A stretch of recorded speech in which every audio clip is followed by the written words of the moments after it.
Ya. Ni siquiera los saludo, Juan, pero bueno, Ya, démosle como ahora de sí nuevo, estamos démosle en nomás, vivo. démosle.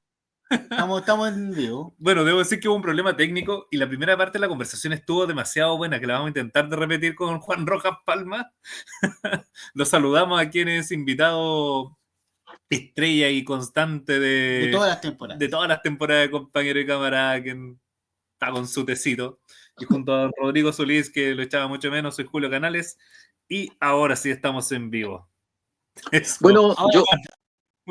Gusto de Ya, saludarte. ahora Gracias por vamos, estar con nosotros. vamos que vamos. Mire, yo que primero que nada quisiera saludarles y agradecer que siempre la invitación tan gentil de su programa, compañero y camarada, que siempre me ha traído muy bueno, me he sentido muy bien porque han sido muy profundas las preguntas que han hecho y hemos generado una conversación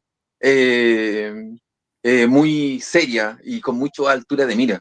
Quiero agradecer a Julio y a Rodrigo que esta gentileza que han tenido en esta oportunidad de preguntar por el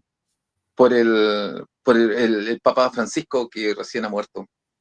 Sí. Así que no, contento de estar acá.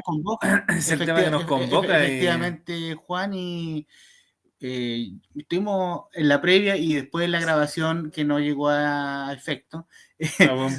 Parte del tema interesante, tú decías, yo me enteré en horas de la mañana del fallecimiento de Francisco, y en definitiva tú lo sientes, por supuesto, como un golpe, en el sentido de que fue una persona que harto hizo, me parece, por tratar de, además con mucha humildad, me parece, a diferencia de otros papados, al menos hay una introducción de reforma en materia de temas de abusos tan graves como, por ejemplo, los que se cometieron, para poner en contexto, en la ciudad de La Serena, por ejemplo, y bien sabemos los casos, a través de libros, por ejemplo, que tú has trabajado, por ejemplo, con René Martínez, sobre el caso Cox. Entonces nos gustaría un poquito tratar de retomar eso, yo creo que para ir retomando la conversación. Mira, yo les quiero comentar que el Papa Francisco, un Papa que yo creo que si hay que nombrarlo en un concepto, yo diría valiente, ¿eh? Valiente en todo sentido, desde cuando era arzobispo en Buenos Aires. Y cuando digo valiente es porque le tocó ser obispo en la dictadura de Videla, pero también ahí fue valiente y contradictorio, ¿sí? Porque se recuerda que en Argentina hacía misa a Videla los días domingos y también hubo un problema con un problema de detenidos desaparecidos, de torturados, de torturas, que él no levantó completamente la voz, teniendo a Videla todos los domingos en una iglesia privada que él tenía. Entonces, ahí hay controversia, pero también salvó cientos de argentinos, pero se recalca que no movió las influencias para salvar a tres sacerdotes jesuitas y de las garras siniestras de Videla. Y luego vivió en las barriadas obreras. Él sabe de lo que vive el mundo común y corriente, y luego es llamado al papado. Yo creo que eligen, ¿sí? Como en el Salvador, eligen a arzobispos cardenales viejos para que puedan tener poco movimiento de las grandes reformas. Así podemos ver a Monseñor Romero en San Salvador, cuando todavía aún me resuena en el oído, paren la recesión, o sea, la represión, se los pido, se los exijo, paren la represión, y entra un comando de ultraderecha y lo acribilla, y bueno, y ahí queda Monseñor Romero, que ahora es un santo de Latinoamérica. El Papa Francisco, si nosotros quisiéramos mirar atrás al Papa Juan Pablo II, que estuvo en nuestra ciudad también, y a Ratzinger, que fue Benedicto XVI. Creo que ni Juan Pablo II ni Benedicto XVI hizo lo que pudo hacer el Papa Francisco. Los abusos sexuales del arzobispo Cox están desde el momento del papado de del Papa Juan Pablo II. Más aún, él lo nombra, ¿sí?, como un comisionado de la familia en el mundo. Y luego lo envía por las conductas erráticas de un psicópata en pleno Roma, lo envía de vuelta a la ciudad de La Serena, y aquí se hace cargo de la venida del Papa Juan Pablo II aquí a La Serena. Ya teniendo más o menos los 89, 90, por ahí, los primeros años 90, ya teniendo toda esta conducta errática, salvaje, de un depredador sexual, y lo devuelven acá a La Serena. Espera, acá quiero hacer una pregunta. Esas conductas erráticas, salvajes, ¿eso era algo que el modo en que el Vaticano se refería al señor Cox? No, esos son apelativos propios. Sí, propios. Claro, el Vaticano nunca tuvo una mala palabra hacia Cox. De hecho, le dio el rango de arzobispo. Y es un rango el más alto que pueda tener un sacerdote. Después viene cardenal y luego viene papa. Entonces, claro, no es menor en todo caso que Francisco le haya, finalmente es el que lo despojó de su calidad de sacerdote, ¿no? Y que claro, mira, yo creo que sin Francisco, ¿qué pasó con los papas? Sí, mira, sin Francisco nunca nosotros hubiésemos tenido de vuelta como un delincuente a Cox, porque lo sacó de todo el sacerdocio, lo expulsó del estado clerical. Él en este minuto, Cox, no tiene sepultura pública, la tiene privada.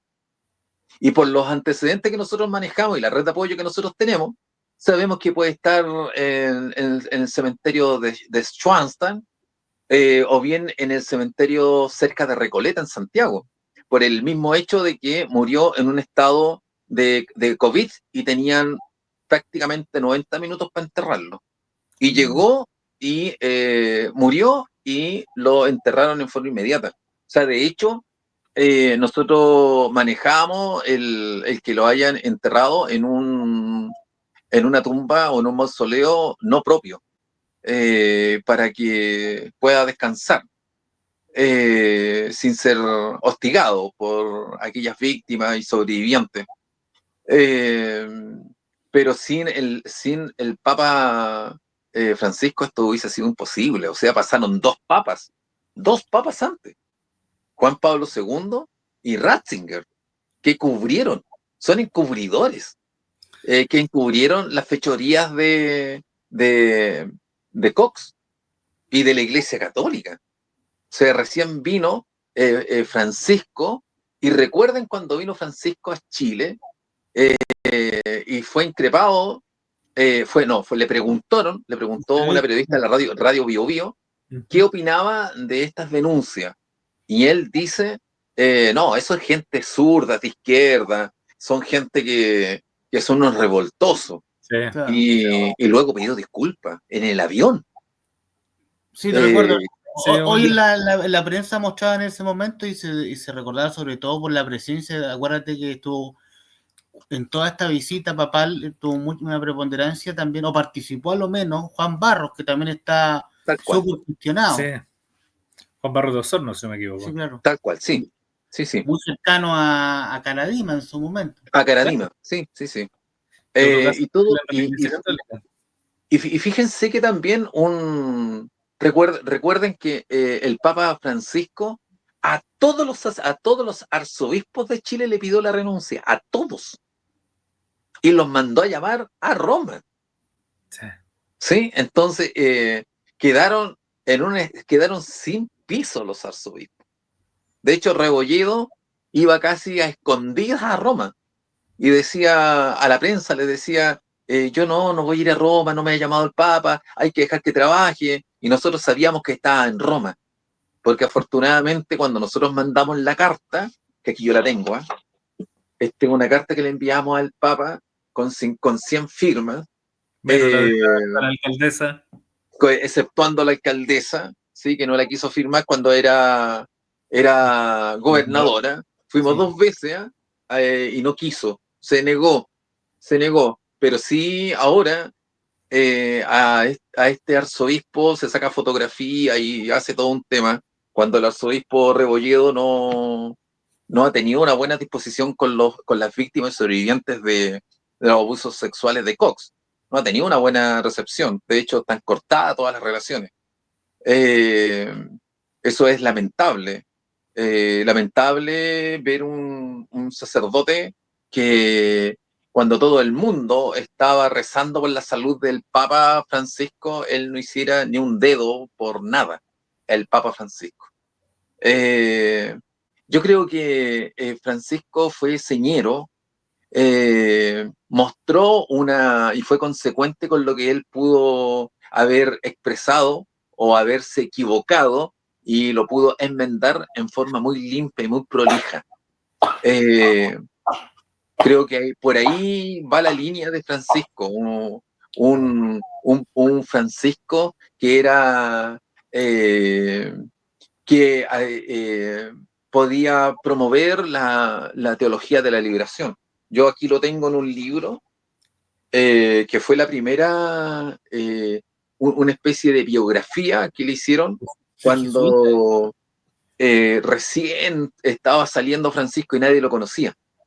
Y aquí precisamente hay unos diálogos de cuando él era arzobispo de Argentina, y dice que él está por la corriente de la teología de la liberación.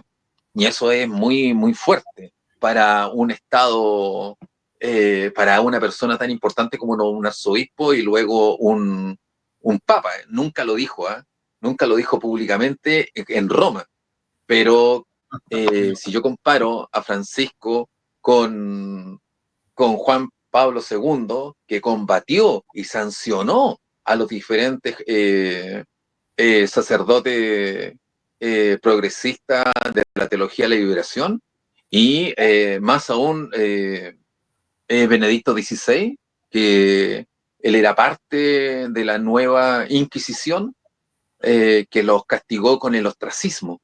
O sea, los sacerdotes de Perú, los sobrinos, Boff, fueron castigados con el ostracismo. No podían, casi un castigo socrático, no podían hablar, ni escribir, ni dar charlas, ni reunirse con jóvenes. Y esto en el pleno siglo XX, XXI. Hasta el día de hoy, eso no se ha levantado. ¿Sí? Gutiérrez ha muerto hace un par de meses atrás en ostracismo. Boff y los sobrinos que son latinoamericanos todavía siguen, pero escriben de vez en cuando, pero muy, muy rara vez, porque son muy disciplinados los sacerdotes. Entonces, que este jesuítico, el Papa Francisco, adquiera o adhiera a una corriente latinoamericana o tercermundista, es un golpe muy fuerte, porque nunca lo pensaron, porque como era un sacerdote, comillas, viejo, podían adscribir perfectamente a posiciones más conservadoras, pero no fue así, o sea, muy conciliar. Muy conciliar del Concilio Vaticano II. Que podría haber continuado con una postura, yo sé que es de una pregunta, pero va a hacer un poco el análisis. ¿Tú crees que se encontraron con una sorpresa, digamos, con la figura y la postura de Francisco? Mira, es varias sorpresas, porque primero, el primer cura, Jorge Mario Becolio, es argentino y además jesuita. Eso iba también. Claro que sí. Que no era una sorpresa más o menos evidente, porque hasta donde yo sé, los jesuitas no podían llegar a ser papas. Claro. Además fueron sancionados en algún minuto por el papado, y después fueron restituidos para poder, porque ellos se catalogan dentro de su constitución como cuidadores y promotores del Papa. Pero ahora tenemos un Papa teníamos un Papa que era jesuita, que estudian muchísimo, ¿eh? Los jesuitas estudian para la preparación de sacerdotes más o menos unos 15 años. 15 años, son muy, muy preparados intelectualmente. Y no era, en Latinoamérica la influencia jesuita acá es muy importante, incluso por algo fueron expulsados acá, porque eran los que traían ideas más. Aquí en Chile fueron expulsados. Bueno, en Sudamérica en realidad. En Sudamérica. Sí, pues en Latinoamérica. Fueron expulsados de Sudamérica. Por la independencia que andaban trayendo ideas. O sea que desde ahí eran revoltosos. Acá y más encima, después a principios del siglo XX salen con lo que es la teología de la liberación, y que Bertoglio, el Papa Papa Francisco, también adhiere esa corriente, y que ya, para ser sincero, la teología de la liberación, si bien ya había pasado su pic, ya pasó el pic de la teología de la liberación, principalmente porque postulaban en un momento de que Jesús fue el primer marxista en algunos momentos de la teología de la liberación. Y no me parece algo que sea tan descabellado, tampoco algo que me parece como que tan difícil de verlo. Si acá hubo muchos ejemplos, por ejemplo, Mahfoud Massis en El Cristo Negro habla de esa manera, poeta chileno, yerno de Pablo Roca, para que lo tengan presente. Y es raro que haya salido un papa con esas características, además de latinoamericano, considerando que el Vaticano es europeo, no solamente está en Europa, sino que es una institución europea. Hay unas contradicciones, y que eso me pareció raro, y que nunca lo hemos hablado acá, a pesar de todas las veces que te hemos tenido acá, Juan Rojas, en el aspecto para hablar de los papas, pero no deja de ser un tema que llama la atención. Claro, cómo se negoció su mirada. Claro, es un tema importante, interesante, por la orden que escribe, que es una orden jesuítica muy importante. Nosotros tenemos grandes sacerdotes, ya vemos ya la estructura de Alberto Hurtado, y además tenemos los primeros colegios jesuíticos en Chile, y con esta idea francesa de igualdad, fraternidad, libertad, que a través del contrato social que ellos estaban promoviendo en el mundo obrero. Sí, ese es lo terrible del asunto. Recuerden que jesuita también es Alberto Hurtado. Recuerden que en el año 40 ya estaba hablando si Chile era un país católico, ¿sí? Hablaba en un libro que se llama Humanismo Social, hablaba de el comportamiento de los empresarios en este mundo donde se trabaja para acumular y no para distribuir entre los pobres. Habla de una construcción de sociedad distinta frente al avasallaje que pueda tener los sistemas económicos. De la solidaridad, recuerden que dice dar hasta que duela. Y no solamente lo hace carne, sino que también ingresa al mundo del trabajo, de los obreros, y trabaja en minas. ¿Eh? Es muy poco conocido lo que voy a decir. Alberto Hurtado estuvo trabajando con los mineros del carbón en Lota, el socavón mismo. Entonces, esa no la hace nadie. Y conformó una SIC, que era la Asociación Chilena Sindical. Esta es una historia que repiten y replican los distintos sacerdotes jesuitas digamos, en las diócesis, o bien en las capillas, en las reparticiones que les corresponde servir, con un sentido profundo de sentido social y de construcción del tejido social con la gente misma. Entonces yo creo que el elegir un papa jesuítico, más encima tercermundista, que adhiere a una corriente que Juan Pablo II sancionó, que Benedicto XVI encarceló, y él como fresca flor aparece, y más encima dice: yo no voy a usar zapatos rojos, yo voy a usar mis zapatos de trabajo. Y él andaba con unos bototos de obrero, con unos zapatos de seguridad de color negro. Entonces, esos cambios son profundos. Uno puede decir, no, pero que se cambió los zapatos unos por otros. Pero esos zapatos rojos lo habían hecho, habían seguido 15 siglos los papas con esos zapatos rojos, y que distinguían el color rojo es como el color de pureza que tienen los sacerdotes. Entonces, hay todo un cambio de paradigma con Francisco a la cabeza. Recuerden que Francisco también ya estaba diciendo que estaba en una tercera guerra mundial, con el calentamiento global, con el desmantelamiento de hacer su primera encíclica sobre la ecología mundial, y también manda una carta directa al pueblo de Chile. Una carta que, si uno va a los aparadores de San Pablo, por ejemplo, donde venden literatura católica, no aparece. Pero sí fueron publicadas en el diario local, en los diarios de circulación popular, y uno recuerda que insta a los chilenos a seguir trabajando por la verdad y por la justicia y denunciar a la pedofilia. Entonces, son llamados potentes. Eso nunca se había visto antes. Entonces, puede ser también un cierto escándalo en el Vaticano cuando señala, por ejemplo, que son bienvenidos los homosexuales. Escándalo en el Vaticano cuando dice, bueno, aquí hay problemas con el Banco Ambrosiano, cerremos el Banco Ambrosiano, tengamos nuestro dinero para las actividades propias de nuestra iglesia en otros bancos. Cuando pone en algunos ministerios a mujeres, esos son tremendos cambios que genera Francisco, y que no han sido tan bien percibidos, porque Francisco no es un líder político ni económico, sino que es religioso.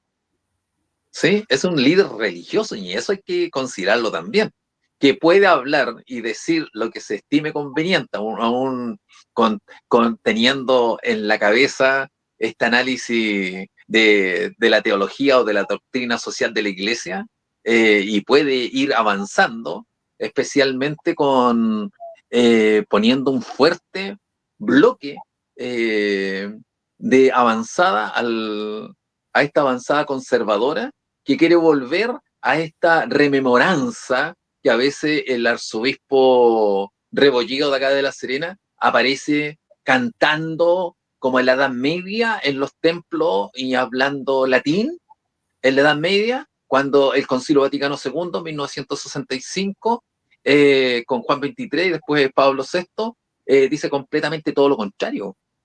O sea, con Goce y Esperanza, que es una constitución hermosa, que habla en contra de la tortura, en contra de la explotación, y todos estos temas los toma Francisco.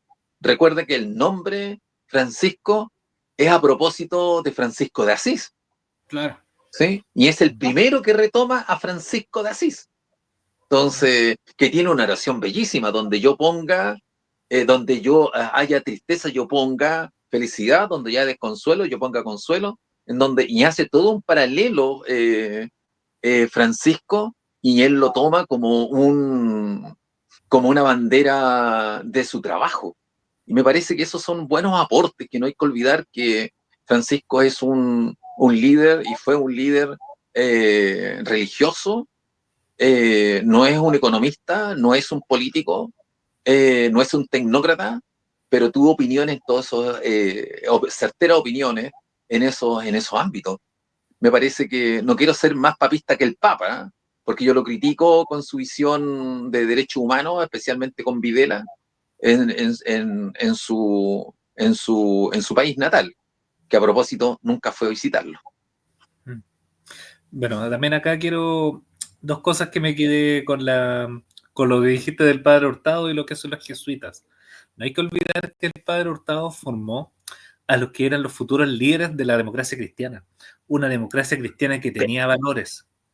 no sé qué tanto lo respetan hoy en día, pero tenía valores y era un muy buen partido. No hay que olvidar que el gobierno de Frei Montalva fue el que empezó la reforma agraria y el que empezó con la nacionalización del cobre.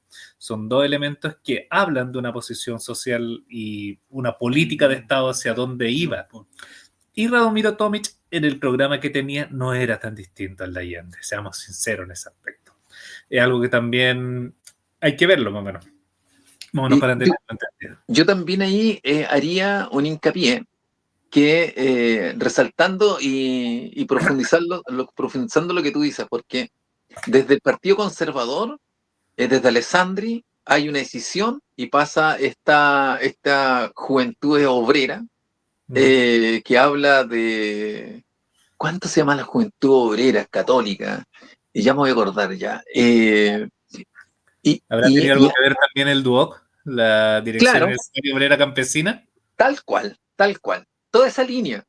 Pero aparece la democracia cristiana, luego la Unidad Popular, aparece, bueno, en la democracia cristiana gana Frei con una reforma agraria, con una reforma, una chilenización de los minerales más importantes de Chile, y en la Unidad Popular, esta democracia cristiana se vuelve a dividir en el MAPU obrero campesino y luego después en la izquierda cristiana.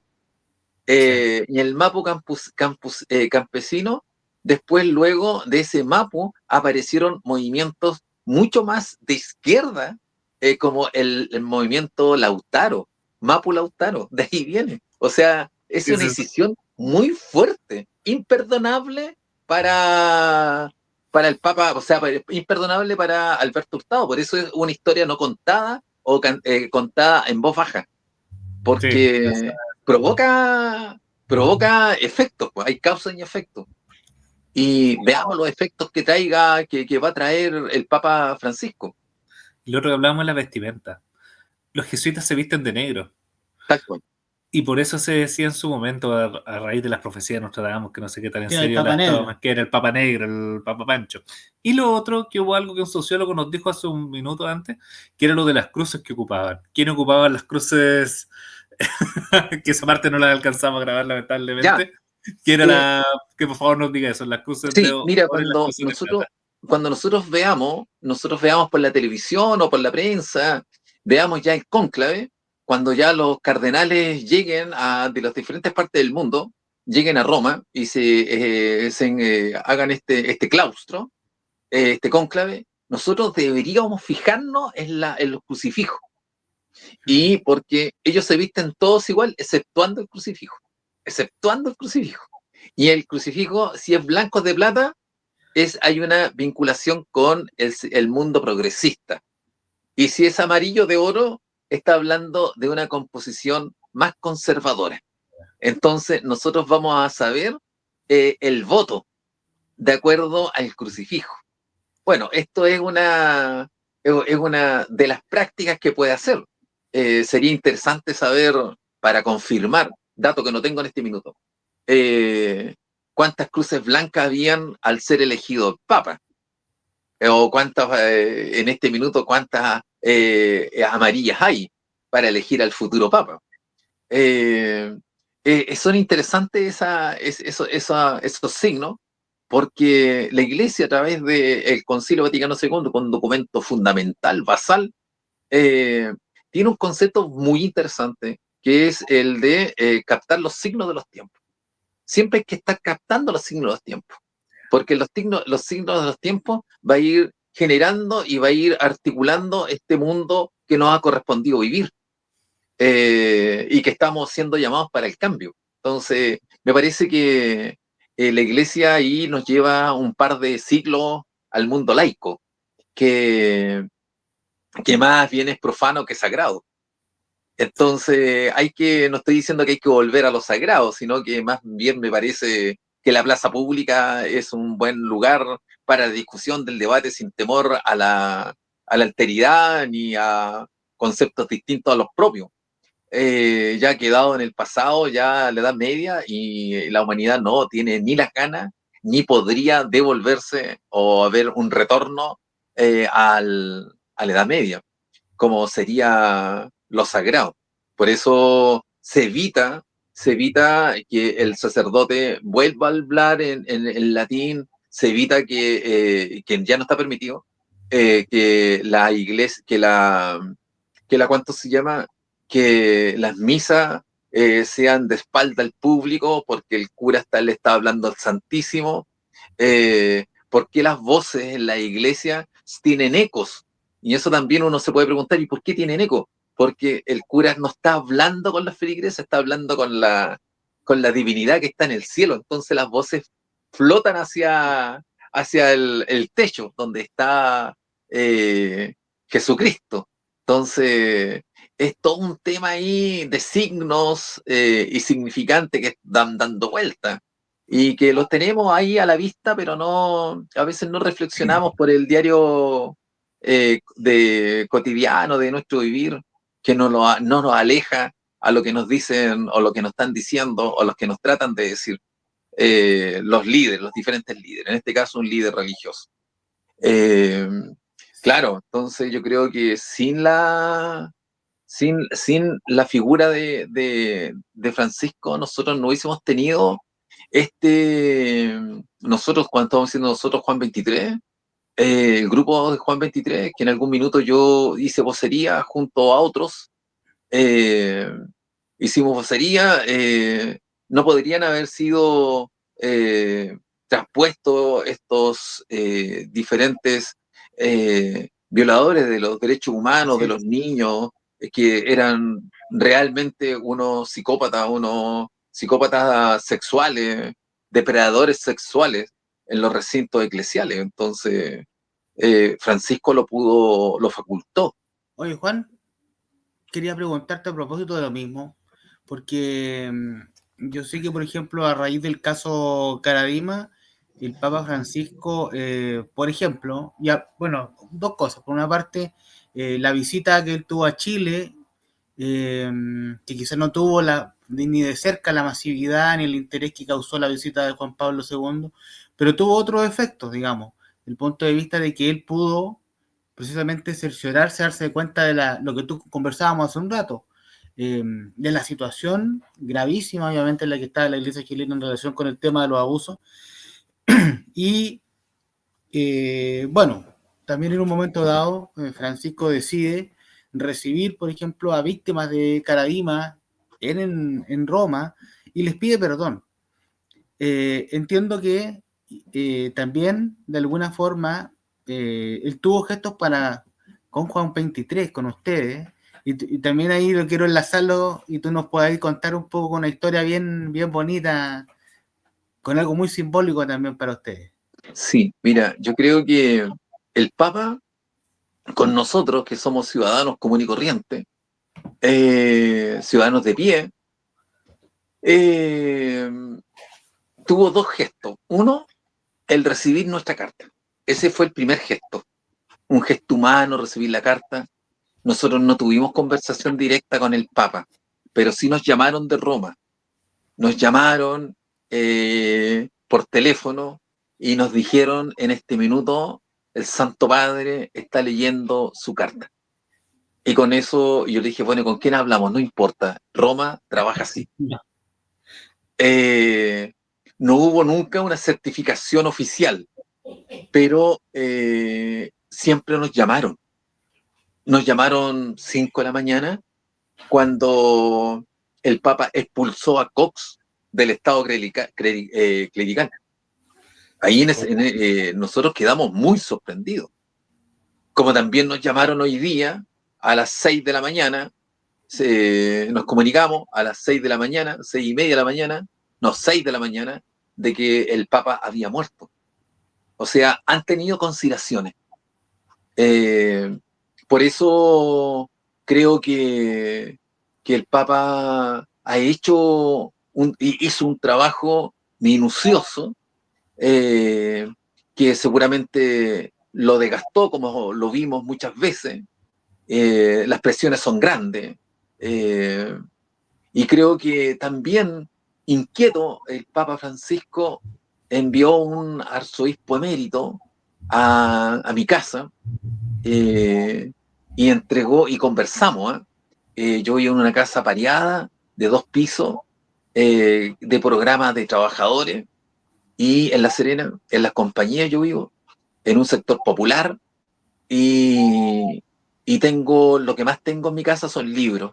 Entonces, este arzobispo eh, me dijo, ustedes, y mientras recorría mi biblioteca, decía, ustedes. Cuando yo digo biblioteca, no piensen en una biblioteca aparte del living. ¿Ah? Como una casa chica, el living, biblioteca, es todo. ¿Ah? No, claro. Tú entras a mi casa y entras a mi biblioteca, al living y a todo. Entonces, entre paréntesis, para que se den cuenta, no es una biblioteca así como, voy a decir así como burguesa, que tiene una sala de biblioteca. No, el living es la biblioteca. Sí, Es tanto Bueno, así que yo en tengo nuestras una casas pequeña es igual, así sobrina, que no hay problema. una pequeña sobrina que a sus profesores les decía que ella tenía un tío que vivía en una ahí está la biblioteca. mía. Ah, pero si vivimos en la misma. Ya, ¿Qué aquí en cosa la está mía. registrado? Pero yo no tengo esas cortinas púrpuras, Papales. Que tenemos esas contacto con el Papa. papales, Hay que ¿sí? ponerse a tono. Entonces hay que ponerse a tono, sí. Entonces ese sacerdote me dijo, bueno, y me contó de lo que estaba haciendo, que venía con una misión de conocerme, porque quién era esta persona que le mandaba cartas, que estaba agitando o movilizando, mejor dicho, a los ciudadanos serenenses, y Movimiento reacción. me vino a conocer nomás. Hablamos, yo no era una visita esperada, yo le di un té, como se les da a los líderes que visitan sectores populares. Yo me acordaba en el 89, 88, no sé cuándo llegó el Papa Juan Pablo II, que cuando visitó, 87. 87, cuando visitó la población La Victoria, los pobladores le dieron pan y té. Eh, y yo quise imitar eso también, pero salió natural. Y yo tenía unas galletas y le serví unas galletas y un té. Y me dijo si yo era creyente.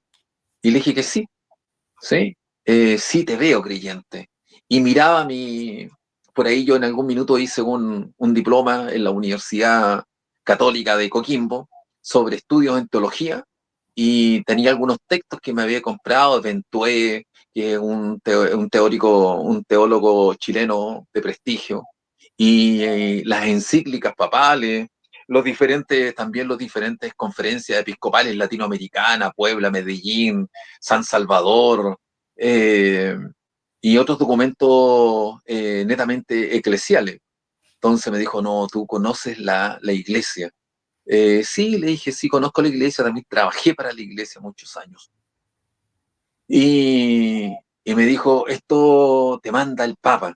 Y metió, o sea, ingresó su mano a su bolsillo Por y favor. me regaló, dejó este rosario, eh, que es un rosario que ahí que no sé si se ve. Ah, pero se cayó. ¡Ah!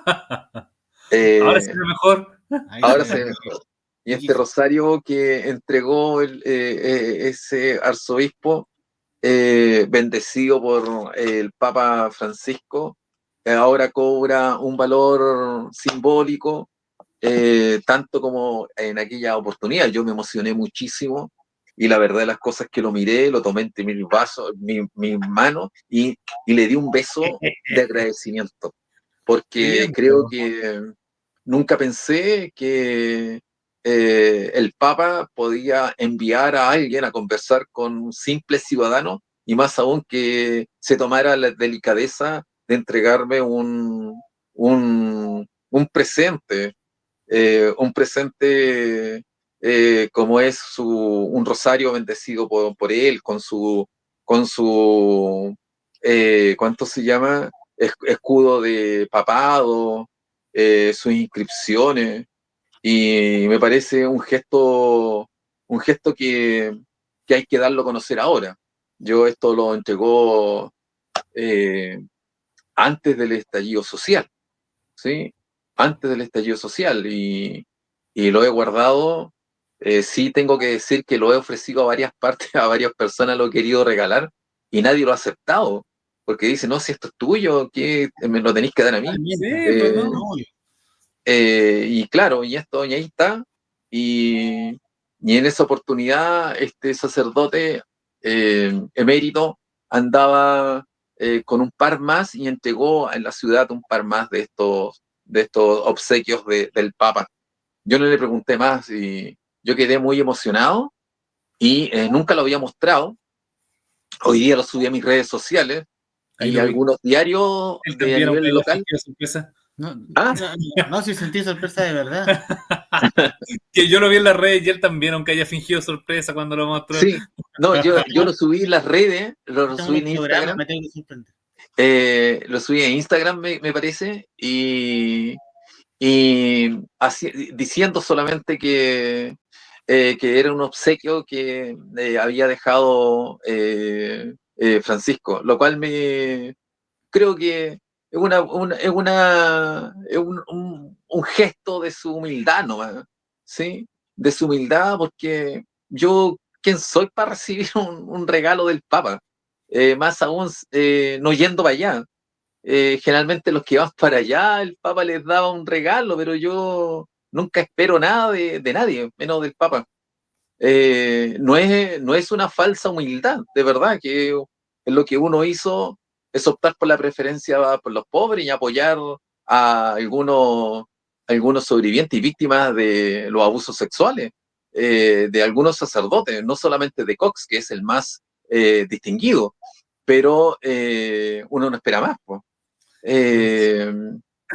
Lo más, digamos, que lo hablábamos con Barraza, con Felipe Barraza, que fue el otro vocero, muy importante, jugó un rol muy importante con las comunicaciones, eh, y era el vocero de las comunicaciones a nivel nacional e internacional, el Felipe, y él me decía, sin el Papa Francisco nosotros no hubiésemos logrado nada, nada, de verdad, nada. eh, Porque él nos apoyó desde siempre. Por eso yo creo que nunca nos ha pasado nada, porque hemos dicho la verdad también. El libro que nosotros hemos escrito eh, es una transcripción y que ha tenido varios eventos. Un evento muy importante fue que la Iglesia Católica serenense les en forma de retribución, de indemnización a las víctimas de Cox, eh, le, le traspasaron 100 millones de pesos. Y eso fue nosotros quedamos muy conformes con esa indemnización reparatoria del daño causado por Cox. Pero, ¿saben qué? Esto tiene un segundo impulso, porque Julio me decía, ojalá que traigan buenas noticias. Sí, traigo una buena noticia, que ha pasado completamente desapercibida. Solamente lo ha cubierto el diario El Mercurio en Santiago y hace 3, 4 días atrás La Región, aquí con René Martín a la cabeza, como periodista, que la congregación de Schoenstatt, los schoenstattianos, han hecho y han elaborado un documento de 34 páginas que han reunido a cerca de 8 sacerdotes que han violado, ultrajado, violentado sexualmente a cerca de 30 víctimas, ¿sí? De pedofilia, que está me parece como del 1960 hasta la época. Y ellos han hecho un documento que les denominaron le denominaron algo parecido así como la purificación de la historia. Y esta purificación de la historia, hay una reparación en dinero también. En dinero, y también hay una reparación en tanto a lo que se refiere a servicios psicológicos y psiquiátricos y de acompañamiento. Y un, un fuerte recogimiento público frente a los abusos sexuales que han cometido los diferentes sacerdotes a estas diferentes víctimas. Y uno ¿Cómo nosotros subimos? Subimos porque a Hernán ya lo comunicaron desde Chuanstán y Hernán tenían Godoy. una primera reunión ahora pronto. Era en marzo, pero no se han reunido todos y lo dejaron para abril. Entonces, esta es una noticia muy fresca que no está dando que hablar y debería dar que hablar porque hay que pensar quién son los Chuanstán, quién son los Chuanstán, qué quieren los Chuanstán, cómo le llaman a un documento purificación de la historia.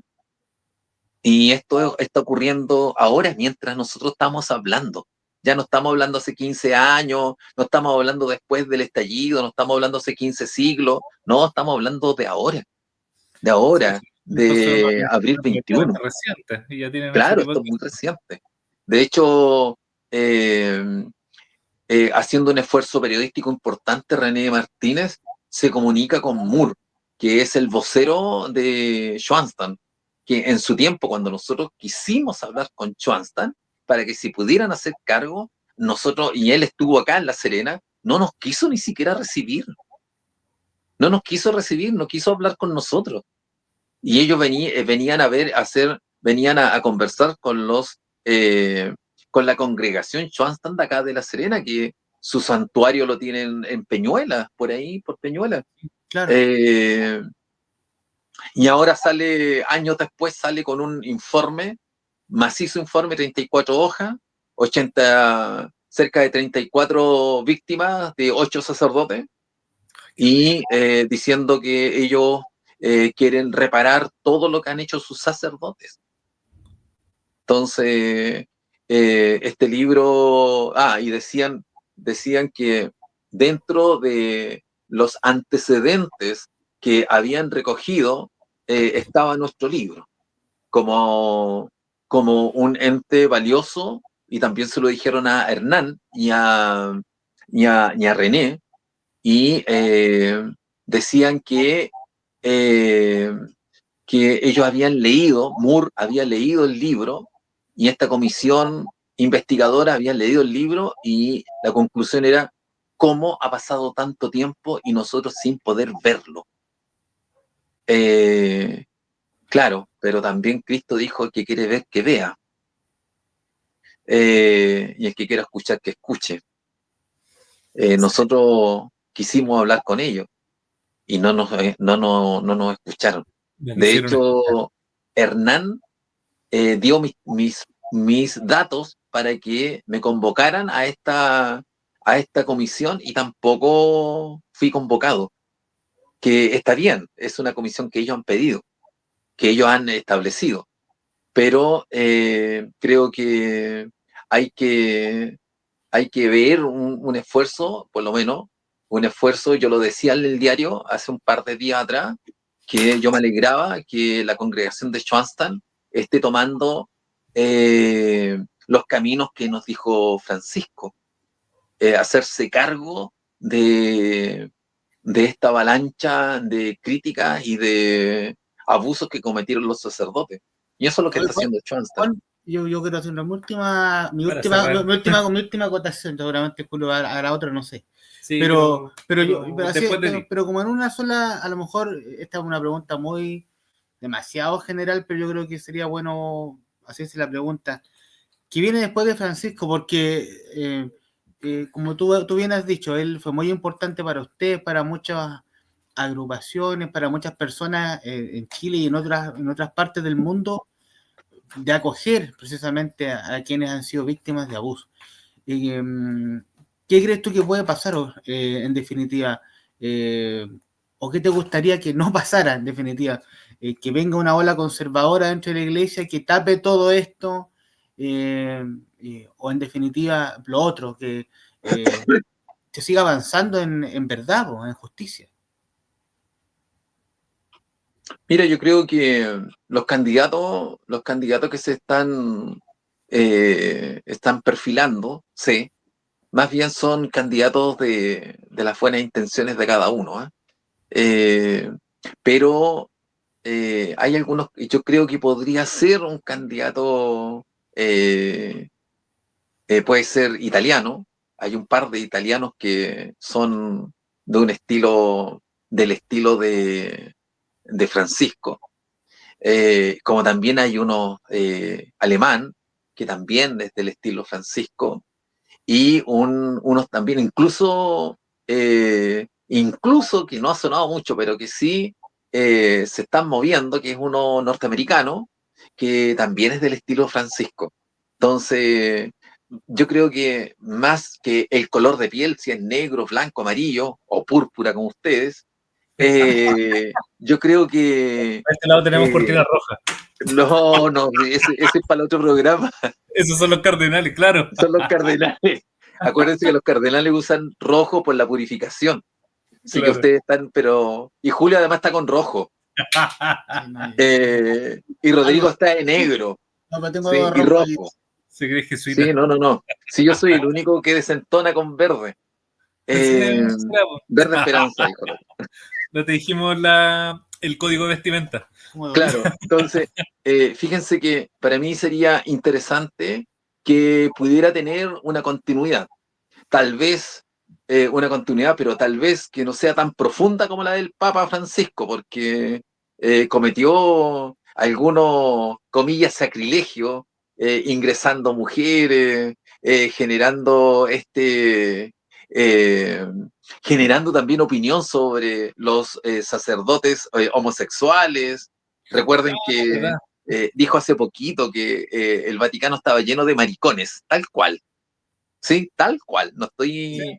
Entonces, después fue tan la presión, claro que luego se tuvo que desdecir, pero ya la opinión estaba dicha. ¿Sí? Y es muy raro que un papa se desdiga, porque es el representante de Dios. Quien lo desdice es el papa siguiente. Claro. Entonces, es toda una nebulosa, porque el papa siguiente, el que venga, el sucesor, puede revertir todos estos avances, como también los puede profundizar, porque quien corrige a un papa es otro papa. Entonces, yo espero, como vocero de Juan 23 y los avances que se vieron, por lo menos en La Serena, estoy hablando de La Serena porque la organización de la red de víctimas y sobrevivientes en Chile tienen una opinión muy ácida frente al Papa Francisco, como también como encubridor, ¿sí? Eh, entonces hay disimilitudes de opiniones, en lo cual yo creo que es magnífico que las haya, eh, porque este es un saco roto sin fondo. Entonces, creo que ojalá que pueda hacer conciliar, cuando digo conciliar, que adhiera al Concilio Vaticano II, que pueda generar este gozo y esperanza, que pueda promulgar y abrir, como lo hizo Juan XXIII y Pablo VI, abriendo el Vaticano, abriendo ventanas, puertas para que se pueda oxigenar, se pueda entrar nuevos aires y pueda salir fortalecida la Iglesia Católica en verdad y justicia y reparación, eh, porque han cometido no solamente con niños, sino que con mujeres, con monjas, con pueblos originarios. eh, ya es hora ya de que la Iglesia Católica, con toda su sabiduría, pueda hacer actos de contrición mucho más claros, mucho más potentes. Eh, y esto no obedece a que el Viernes Santo aparezca un arzobispo con una crucecita de un palo de 2x1 y creyéndose Cristo, pues, cuando nunca ha recibido ni a las organizaciones de que estamos por la verdad y justicia de la pedofilia, ni tampoco a las víctimas y sobrevivientes de los atroces actos de sus sacerdotes. Entonces, yo creo que no hay que hacer ni el ridículo ni tampoco reírse de aquellos que están pasando desgracia. Creo que hay que ponerse un poco más serio y ir alcanzando algunos espacios de dignidad, como lo pudo hacer el Papa, teniendo todo una historia en las dictaduras de Latinoamérica también. hay de luces y sombras. A mí me gustaría que el Papa, el sucesor, fuese un hombre humilde, sincero, que trabaje no por la opción preferencial por los pobres, sino que una obligación por los hombres y mujeres pobres del mundo. Creo que eso sería eh, un buen llamado a constituir un nuevo papado, con mayores reformas, con una mayor repercusión de mujeres. Recuerden que, y aquí uno puede hablar más de un programa sobre la papisa Juana, por ejemplo. Llevamos 5 programas con Juan. Sí. Bueno, yo agradezco eso. Sí. Lo me emocionaba en un programa el caso de la papisa Juana. Pero Sí. eso, bueno, acá también incluso llegó un invitado nuevo, Pasolini, que está ahí entre medio. Excelente. Hoy día tuve la suerte de ver en el Palacio de Rioja de Viña del Mar el Evangelio según San Mateo de Pier Paolo Pasolini. Ya. No el gato, él no dirigió, sino que en honor a él es que se le puso Pasolini al gato. Muy recomendable. Y ahí precisamente se mostraba la imagen de ese Cristo luchador que iba contra el mercado, que iba derechamente contra los mercaderes ahí en el templo, y cómo por ser tan contradictorio y tan en contra del poder es que lo crucificaron. Una película muy buena, muy bien hecha del año 1960 para quien tenga la posibilidad de verla. Y agradecemos a Juan Rojas por lo... Hay que dicho sea de paso, en el Vaticano la han reconocido como una de las películas más exactas de la Biblia, a pesar de que la hizo Pier Paolo Pasolini, que es comunista, homosexual, de hecho lo mató la ultraderecha italiana a golpes. A mi gato lo golpearon hace poco, así que parece que fue mala elección de nombre. Y y Agnóstico. Muy buena película por si tienen la posibilidad de verla. La voy a buscar. No, buenísimo, me gustó. Abusa del primer plano, pero está todo tan bien hecho que es genial. Los discursos también de Jesús. Todo cuando habla Jesús diciendo en la cámara las lecciones, ahí todo fue como una metralleta. Escuchar toda la enseñanza de Jesús así tan rápido en pantalla gigante fue maravilloso, a la vez de chocante. Porque las lecciones que precisamente esperemos que la iglesia cumpla. Si acá hay algo que nosotros valoramos mucho de ti, Juan Rojas, es que las críticas que se le haces a la iglesia no es porque tú quieres destruir a la iglesia, sino porque se nota que tú quieres que la iglesia represente los valores que tú crees que la iglesia debe representar desde el cristianismo que tú profesas, desde el catolicismo que tú profesas, que es un catolicismo muy personal o todo eso, pero podemos ver que finalmente lo que uno quiere es que la iglesia se acerque al Cristo. O por lo menos el Cristo que nosotros queremos. O que sea Cristo, finalmente. Que sea Cristo. Claro, que sea eso. El Papa Pancho pudo haber apoyado mucho en un lugar, pero obviamente no es perfecto. Si bien es el representante de Dios en la tierra, no es perfecto porque sigue siendo humano. Y vamos viendo qué es lo que se viene al futuro y eso. ¿Algunas palabras de despedida, Juan, antes de cerrar el programa? Y que estuvo muy bueno y nuevamente te agradecemos por tu participación.